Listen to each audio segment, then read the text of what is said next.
Do you know that Holy Quran is the complete guidance for all human mankind? It is crucial to not only read but truly understand the Quran to enjoy a great experience in this world and the hereafter. Are you ready to start learning Quranic Arabic language? Let's start, inshallah.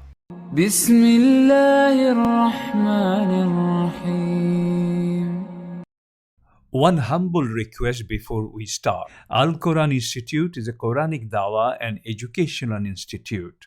We would like to reach many others like you, so your assistance will be greatly appreciated. If you benefit from our videos, please like, share and subscribe our YouTube channel. Jazakallahu khairan. Alhamdulillah, we are studying the first property of ism, that is i'rab or status. We have to learn three things about i'rab. A. What is i'rab? B. Three forms of i'rab. C. How to tell the status i'rab. We have already covered points A and B, so let's move to point C. How to tell the status i'rab of an ism in Arabic sentences. There are two ways of recognizing the i'rab of an ism. Al-i'rabu bil haraka. I'rab through ending haraka. The second way of recognizing i'rab of an ism is al-i'rabu bil hurufi. In this case, we recognize the i'rab of an ism by the haraka of its last letter. This method is used either if ism is singular, masculine or feminine, or if ism is a broken plural, which we will learn later. Note, haraka means fatah, kasra, or dhamma. Examples of haraka method. Alhamdu meaning praise. Alhamdu has got dhamma at the end. So because of dhamma at the end, the status of alhamdu is rafa. Next, as-sirata means path. Because of the fatha at the end of as-sirata, the status is nasab. And finally, Rabbi means master. Because of the kasra at the end, the status is jar. The second way of recognizing i'rab of an ism is al-i'rabu bil hurufi. Status through ending combination of letters. In this case, we recognize the i'rab of an ism by a combination of letters at its end. This method is used if the ism is pair or plural in number, either masculine or feminine. Examples of al-hurufu method. There are three examples here of plural masculine. Muslihuna, muflihuna, yuqinuna. All these three isms are ending with una, which is a sign of rafa status. Next, muttaqina, ad-dallina. These are examples of plural masculine. Muttaqina and ad-dallina, they have got ina ending, which means they're nasab or there could be jar status as well because it's ending with ina. Next, yaqumani, akharani. Both of these isms are dual or pair, masculine. They end with ani, which is a sign of rafa status. Next, as-samawati tayyibatin as-salihati. They are plural feminine and ending with ati. This shows that they are either nasab status or jar status. Finally, imra'ataini, jannataini, muslimataini. They are dual feminine. Because of the ending with taini on all three isms, they belong to nasab or jar status. In order to understand the above methods, we will use the following charts. Muslim chart. This is one of the few things which we must memorize. So please pay attention. As explained earlier, there are three forms of i'rab: rafa, nasab, and jar. The singular in rafa state is muslimun. Dual is muslimani. And finally, plural of muslimun is muslimuna. So it's rafa state, muslimun, muslimani, muslimuna. So that was Rafa. Now let's look at Nasab, which is Mansub state. Musliman is the singular, Muslimaini is the dual, and Muslimina is the plural. In the same way, Jar status, singular is Muslimin, dual is Muslimaini, and plural is Muslimina. It must be noted and remembered that the dual of both Nasab and Jar state is same. For example, here, Muslimaini, Muslimaini, both same for Nasab and Jar.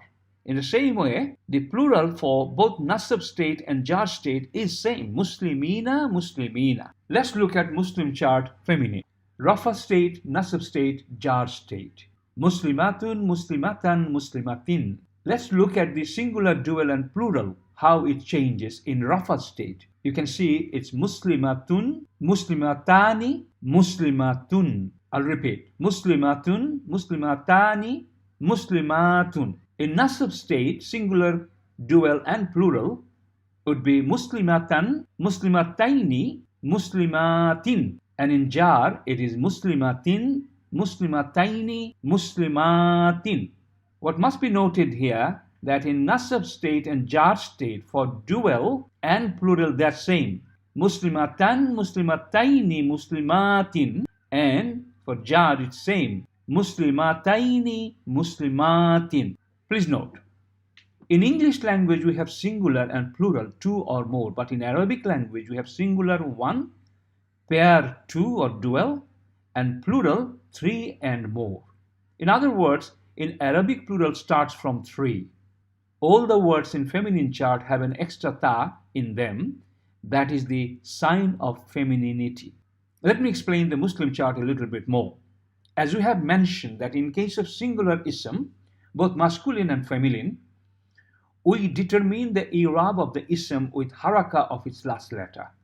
Now, as you can see that in the singular columns, both masculine and feminine, when ism is in rafa, the haraka of its last letter is dhamma. When ism is in nasab, the haraka of its last letter is fatha. And lastly, when ism is in jar, the haraka of its last letter is kasra. So we can say that if ism is singular, we will look at haraka of the last letter. And dhamma will mean rafa, fatha will mean nasab, and kasra will mean jar. In the case of dual and plural isms, we determine the status of i'rab of the ism with the combination of letters at the end of the ism. For example, in the masculine chart, in plural column on the top, we have Muslimuna. Focus at its last two letters, una.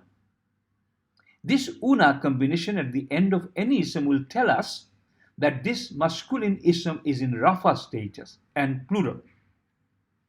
Take another example from the feminine chart, pair column, dual column. At number 2, we have Muslimataini. Focus at the tiny combination at the end of it. Whenever you have an ism ending with tiny combination, it will tell us that this feminine ism is in nasab status and 2 in number. Likewise, look at all of the isms in pair and plural columns of both masculine and feminine, and you will find this combination of words towards the end of each ism producing a unique sound to tell you the status of that ism. Let's try to do a summary of what we have discussed so far. Please note, the change in the form of ism is due to the change of its role. There are two ways to know i'rab. So on the status column, you can see rafa, nasab and jar. And the second column from right is bil harakati, ending haraka. Again, singular, dhamma, fatha, kasra. The final column on the left, bil hurufi, ending combination of letters for dual or pair and plural. So for rafa status, for male and dual, it will be ani at the end. And for male plural, it will be una. For female dual, it will be tani. And for female plural, it will be atun. Let's go to nasab. For male dual, it would be aini, ia, ni. And for male plural, it would be ina. For female dual would be tiny, and for female plural, it will be atin. Finally, jar status. Male dual would be aini ending, and for jar, male plural would be ina ending. Female dual would be tiny ending, and for female plural, it will be atin ending. So I hope you found it useful. One request before you go. Al Quran Institute is a Quranic Da'wah and educational institute. We would like to reach others like you. So if you benefited from this video, please share with others, and most importantly, please subscribe our channel and like the videos. Don't forget to watch other video series on Quranic Arabic course. Barakallahu fikum. ربنا تقبل منا إنك أنت السميع العليم آمين يا رب العالمين. سبحانك اللهم وبحمدك أشهد أن لا إله إلا أنت أستغفرك وأتوب إليك.